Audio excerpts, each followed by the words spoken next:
Selamat malam teman-teman semua yang sudah ikut sesi Zoom malam ini.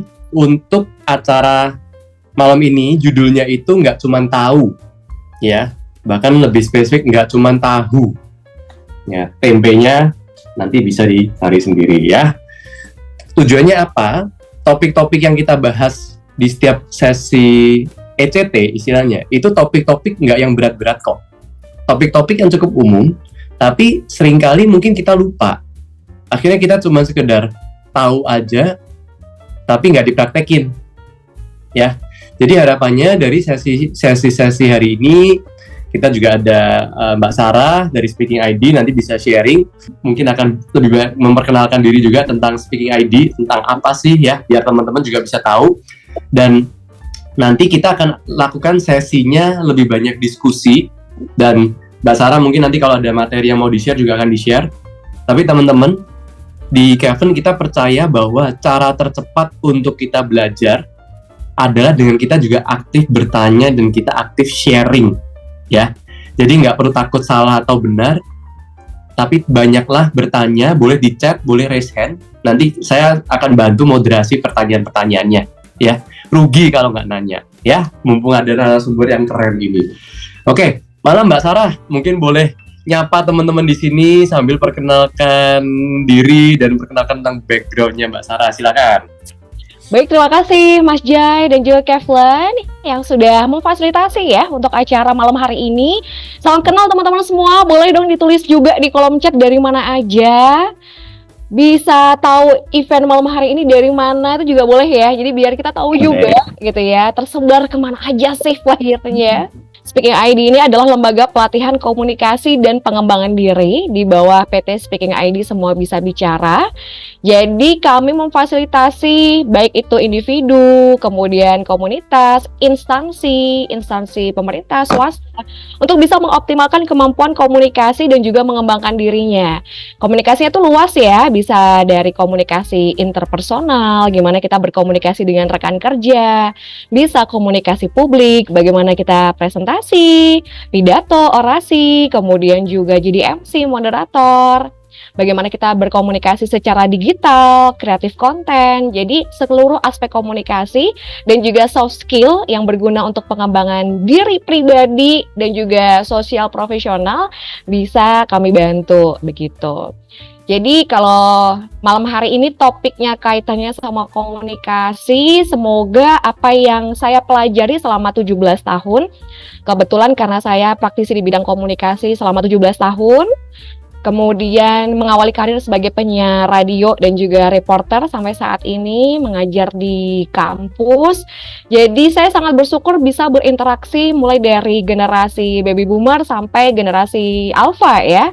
Karena anak saya kebetulan juga generasi alpha nih. Jadi udah mulai kenal juga istilah-istilah Sigma, 1000 aura, skibidi gitu kan ya. RIS, aduh nih istilah-istilah apa nih gitu. Nggak masuk nih di otak saya milenial gitu, tapi ternyata karena ketemu sama generasi alpha juga, jadi rentang komunikasinya jadi lebih variasi gitu. Begitu, saya harap bisa berkenalan lebih jauh lewat diskusi nantinya.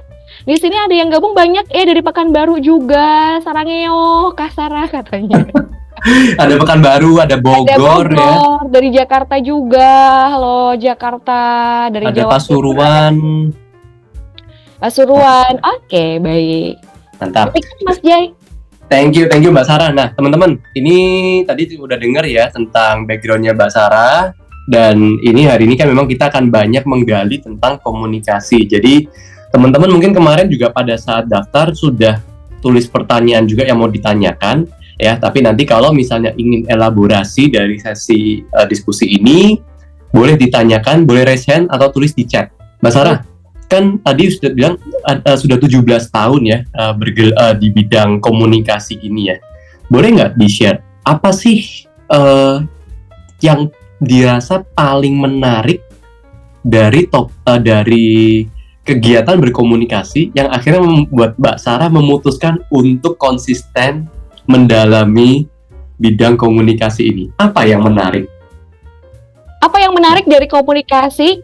adalah aktivitas komunikasi itu kita lakukan setiap detik. Oke. Nah, kalau kita ngelihat gitu ya, orang ngerasanya bahwa komunikasi itu ya itu udah lahir secara naluriah, udah lahir secara sendirinya. Padahal sebenarnya setiap detik itu kita melakukan komunikasi dengan diri kita sendiri. Jadi manakala nih misalnya teman-teman gitu ya saat ini ngikutin lewat Zoom, terus ngelihat nih Mas Jai ngelihat wajah saya gitu kan ya. Terus ini kenapa nih Siara kok pakai baju merah gitu kan? Ini kenapa nih Mas Jai kok pakai kacamata? Ada persepsi-persepsi yang cuma berhenti di pikirannya teman-teman itu sebenarnya sudah di tahap kita komunikasi, namanya komunikasi intrapersonal. Komunikasi Intrapersonal. Bukan komunikasi yang ya. Iya, bukan interpersonal tapi intrapersonal. Jadi komunikasi yang hanya melibatkan diri kita sendiri. Jadi setiap detik tuh sebenarnya kita berkomunikasi dengan diri kita sendiri. Waktu kita lagi melamun, kita mengagumi seseorang, kita memahami materi malam hari ini, kita berdoa sama Tuhan, itu sebenarnya adalah proses komunikasi intrapersonal. Nah, kalau kita itu bisa memahami diri sendiri, kalau kita bisa berkomunikasi intrapersonal dengan diri sendiri itu dengan baik, ternyata ini tuh bisa memudahkan ketika kita berkomunikasi dengan orang lain. Nah, itu yang menarik menurut saya nih Mas Jai, bahwa manusia itu perlu untuk dia tuh berkomunikasi dengan dirinya sendiri dulu. Ketika kita komunikasi dengan diri sendiri dulu. Ya, diri sendiri dulu. Mengenal siapa dirinya, mengenal apa motivasi tujuan hidupnya, bagaimana caranya dia berpikir. Nah, itu menurut saya unik sekali karena setiap orang itu unik, setiap orang itu istimewa. Jadi melihat bagaimana cara orang itu memahami dirinya sendiri gitu ya, bagaimana memahami karakteristiknya sendiri, itu menurut saya adalah sesuatu yang bisa dipelajari. Itu baru ke diri sendiri nih. Apalagi kalau udah ketemu sama orang lain, aduh tambah kompleks lagi. Nah, itu sebenarnya yang bikin menarik. Maka ilmu komunikasi itu kan masuknya adalah rumpun ilmu humaniora, ya kan? Bagaimana kita pelajari manusia. Nah, karena manusia itu kompleks banget hidupnya, gitu ya, dipengaruhi oleh keyakinan, value diri, kepercayaan, lingkungan. Maka ini sebenarnya adalah pembelajaran sepanjang hayat. Jadi kayaknya harus belajar terus berkomunikasi, mengenal dirinya, sampai nanti kita meninggal dunia. Gitu. Dulunya saya taunya saya tuh orang ekstrovert. Saya selalu semangat setiap ketemu sama orang. Ternyata ketika kemarin dihadapkan sama pandemi gitu ya, saya ngerasa bahwa kok saya senang banget ya pandemi di dalam rumah. Nah, di situ ternyata saya lebih mengenal diri sendiri. Oh, yang saya tahu secara teori-teori komunikasi, ternyata bisa berubah loh pemahaman terhadap diri saya ketika dihadapkan pada situasi yang mungkin berbahaya atau situasi yang gak nyaman. Jadi kenapa komunikasi itu menarik? Balik lagi nih ke Mas Jai, bahwa ini adalah sebuah proses kita belajar yang akan terus kita lakukan sampai kita nanti nggak ada di dunia ini. Berarti karena topik komunikasi ini keep on growing, terus berkembang, beda timing, itu juga akan nggak ada habisnya. Itu yang bikin Mbak Sarah tertarik untuk mendalami ini ya. Nah, Mbak, kalau boleh di-share, apa sih ya kalau dari pengalaman Mbak Sarah selama ini menghadapi klien-klien yang individual ataupun perusahaan, apa challenge terbesar yang menghambat seseorang nggak optimal dalam berkomunikasi?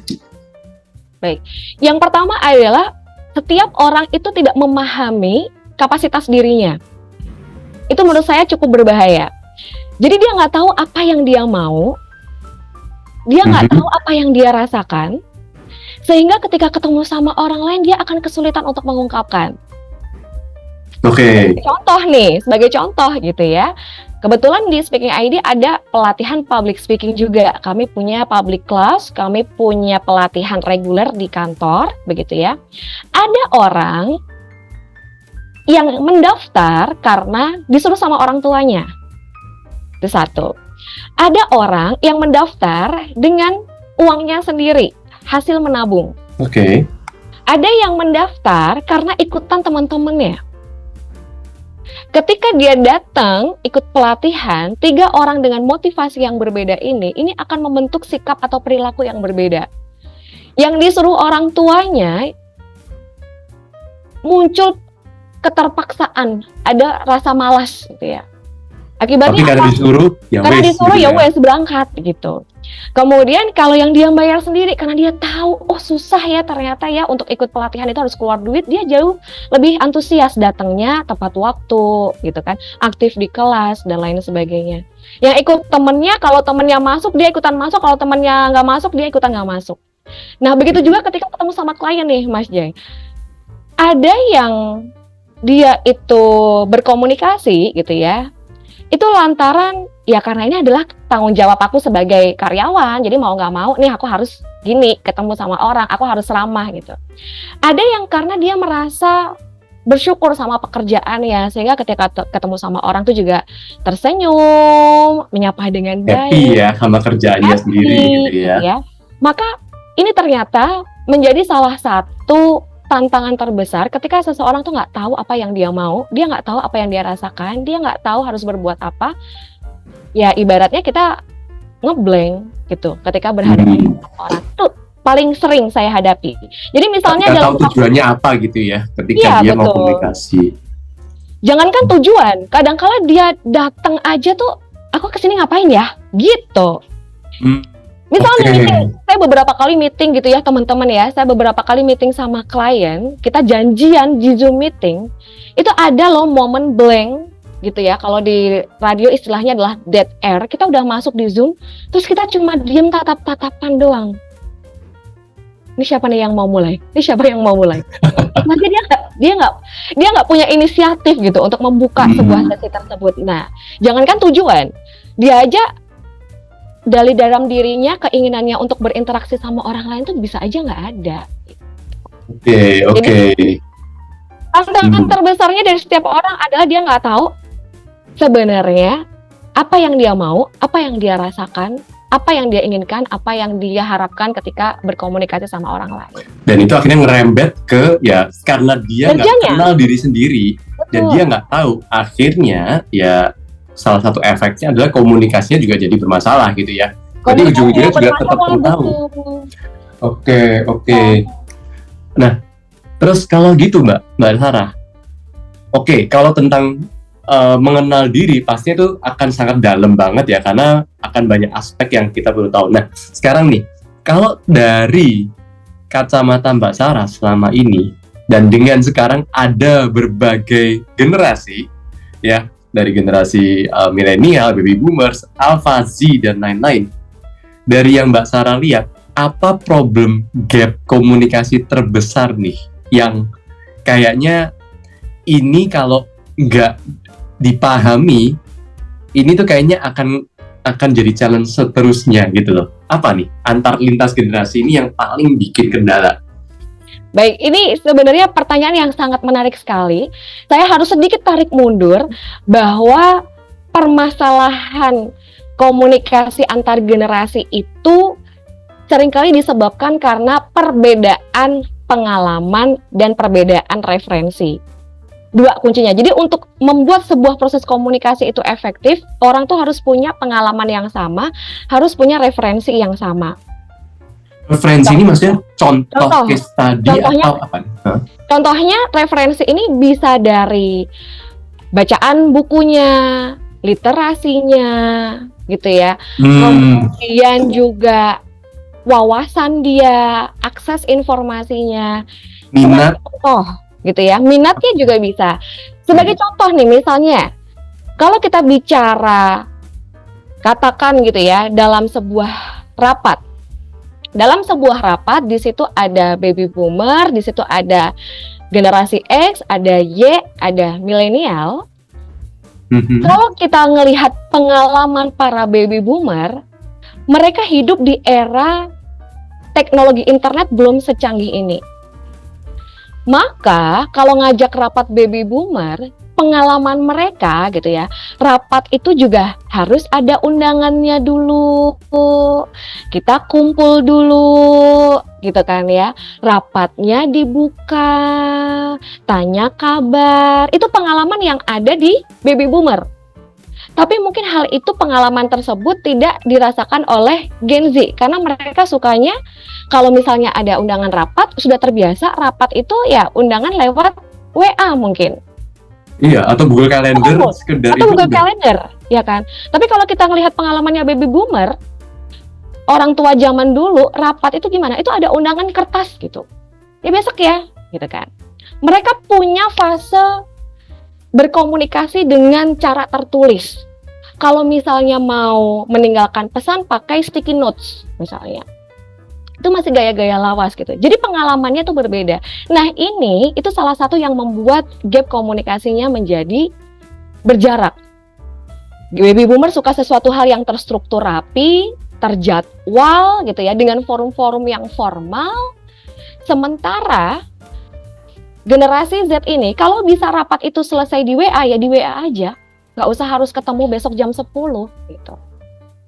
Karena apalagi ini perbedaan pengalaman. Di mana generasi baby boomer mungkin terbiasa dengan sesuatu hal yang konvensional dan analog, paperwork gitu kan ya. Sementara Gen Z ini lebih menyukai sesuatu hal yang sifatnya lebih cepat, praktis, nggak usah bertele-tele. Pengalaman itu satu. Kemudian yang kedua nih, referensi, wawasan gitu ya. Sederhana istilah MOM, meeting of minutes. Minutes of meeting gitu kan. Kalau di generasinya baby boomer namanya adalah notulensi atau apa gitu ya. Yes. Ketika kita ngobrol, ketika kita rapat gitu ya, yang satu pakai istilah MOM, yang satu pakai istilah notulen, karena perbedaan referensi, ini bisa nggak sinkron gitu.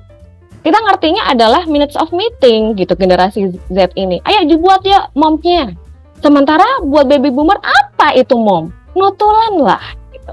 Ini adalah sesuatu hal yang sederhana, tapi itu sering banget orang nggak paham. Gitu. Nah ini perbedaan referensi. Jadi pengalaman tuh kita sendiri yang mengalami. Kalau referensi itu ya dari mulai pilihan kata, istilah, wawasan, literatur dan lain sebagainya. Begitu sih, Mas. Oke. Jadi dua hal ini sebenarnya yang jadi sebuah tantangan terbesar, jadi gap yang besar antar generasi, bahwa masing-masing generasi itu punya pengalaman dan referensi yang berbeda. Didukung sekarang adalah kecanggihan teknologi yang berbeda. Itu juga mempengaruhi perilaku kita dan kebiasaan sehari-hari.